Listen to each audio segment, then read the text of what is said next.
Welcome to this Monday morning mycotoxin update special report.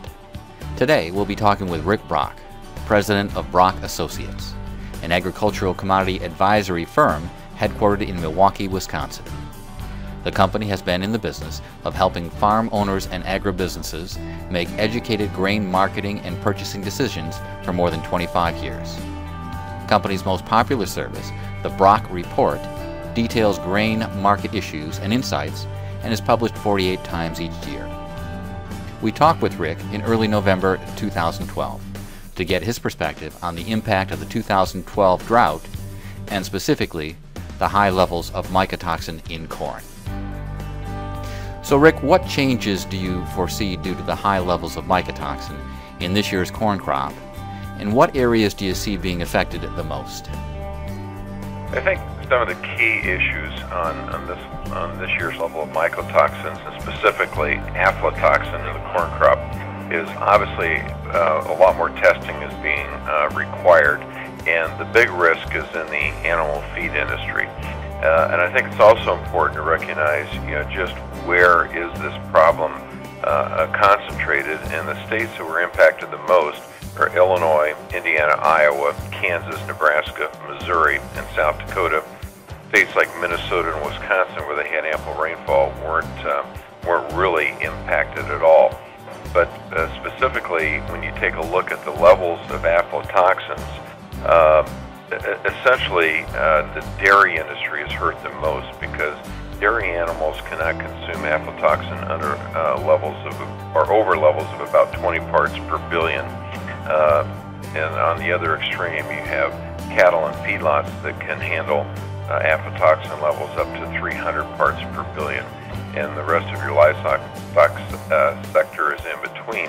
And it's also impacted substantially the ethanol industry because as DDGs, the dried digestible grain, comes out as the byproduct of the ethanol industry, and then it's fed to livestock, particularly in the dairy industry. It's a 3 to 4x problem. In other words, if corn goes in at 20 parts per billion, it's going to come out at 60 to 80 parts per billion, and then all of a sudden it is unusable as a feed. So what influence do you see a short corn crop having on the high mycotoxin levels? The impact of a drought, as we had this year, in fact the worst in over 30 years in the central part of the Corn Belt, is what causes the increased mycotoxin, in this case aflatoxin, levels.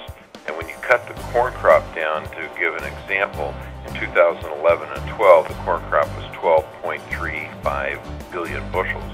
This year it was 10.7 billion bushels. And out of that 10.7 billion, then you had approximately 20% of the corn crop in the central part of the belt impacted by this problem. So if you take now 80% of 10.7 billion, you're now down to about 8 billion of corn that can be readily used in all industries versus 12.3 last year. So the impact of a short crop has been substantial. You don't have these problems where you don't have drought conditions, which is why Minnesota and Wisconsin have a favorable corn quality this year.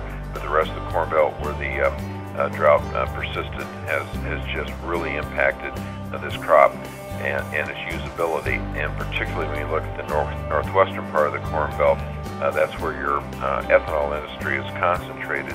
So it has really cut into the usability of this year's corn crop. We've been talking primarily about the impact on the U.S. How has the rest of the world responded, or how is it reacting to the issues here in the U.S. grain supply? The influence of mycotoxin is having a major impact on worldwide grain production and purchasing strategies right now. First of all, they want to make sure everything is tested so that they don't put it in their livestock system and makes their livestock unusable. Even in the case of China, which is a large consumer of both corn and DDGs, they have cut back substantially this year on their corn percentages in livestock rations and are using more and more wheat.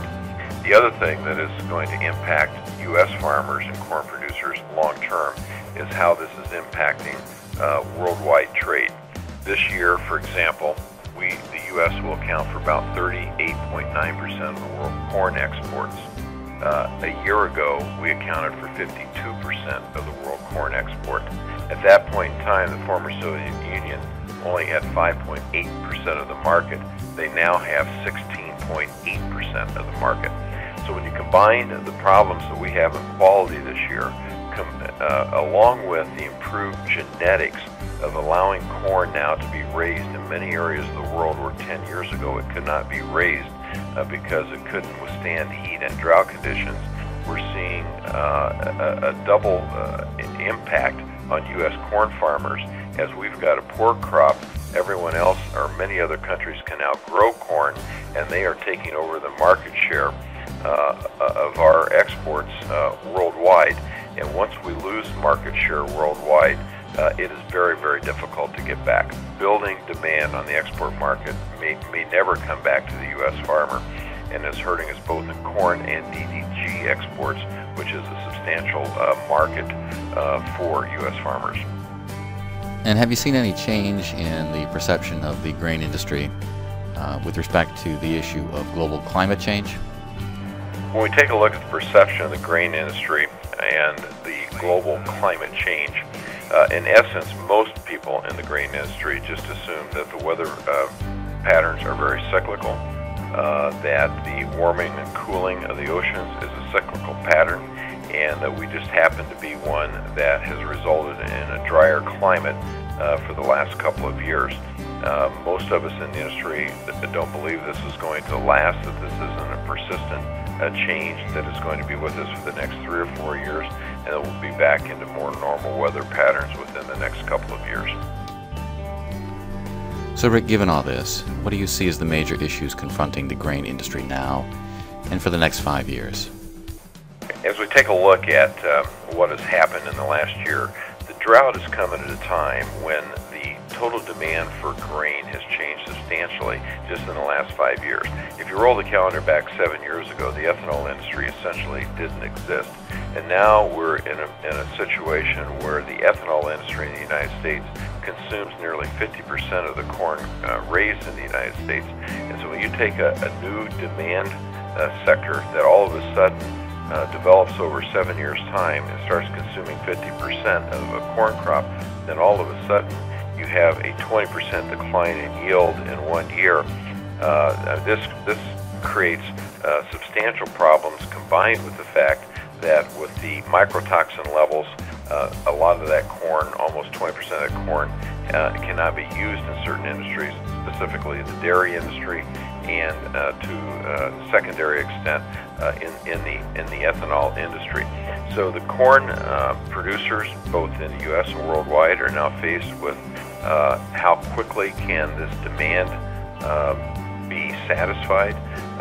Can we get back to a normal production cycle? If we go back to a normal trendline yield in corn, for example, a year from now we're going to be looking at an entirely different situation, because with the increased acres that we're going to get worldwide in corn planted this spring, throw in a normal weather pattern and normal yields, we will have a huge surplus of corn within 12 months. But we have to get through a good normal growing conditions. And then the other factor, though, that is taking place is high price. The old saying is cure for high prices is high prices. And we're seeing the worldwide demand for corn being cut substantially as users are finding other products that can substitute in feed. So even if we go back to a normal production year, the question becomes then, how long will it take for corn producers to get the demand back? Because we could then go into a cycle where we're looking at surpluses for the next 3 or 4 years if we can't rebuild the demand. So it's fair to say the impact on the total worldwide grain industry is significant. The impact on the world food supply, I think, is probably at this stage now pretty obvious to everyone. It's going to be very, very tight this year. Not only are we tight on the grain supply, but we have to understand that, particularly in the case of corn and maize, the primary use of these products are to feed livestock.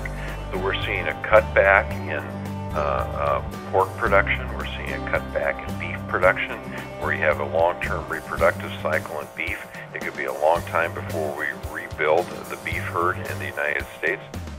And we're seeing actually a slowing down and a minor cutback even in poultry production. So when we take a look at world food supplies, I think it means that our food prices are going to remain relatively high for at least the next 6 months. It is our forecast that we will go back to a normal weather pattern and go back to surpluses within 12 months, which then you're going to see some pressure on food prices. But that's not going to happen until at least 6 months out. And in the meantime, we're going to see some fairly high meat prices. And if we don't come out of this recession, we're going to see less demand for meat, and that may help set off some of the shortages in supply. But overall, we're going to see a change in worldwide food production as a result of the fact that we don't have enough high-quality feed to feed the livestock around the world, and you just don't change that overnight. We've got to go through another production cycle here to get the food balance back to where it was 12 months ago. Well, Rick, thank you for that insightful look at the impact from this year's drought. Let's finish with a little bit of information about Brock Associates. Brock Associates is an agricultural commodity consulting firm primarily focusing on risk management in grains and livestock. We have been in business for now 34 years, and we publish a 24-page weekly newsletter called The Brock Report, for lack of better titles, and we do commentary 3 times a day. For anyone listening to this broadcast, if they would like a free 3-week trial to this product, they can get one by calling our office toll-free at 1-800-558-3431, and you can get a free 3-week sample of what our product looks like.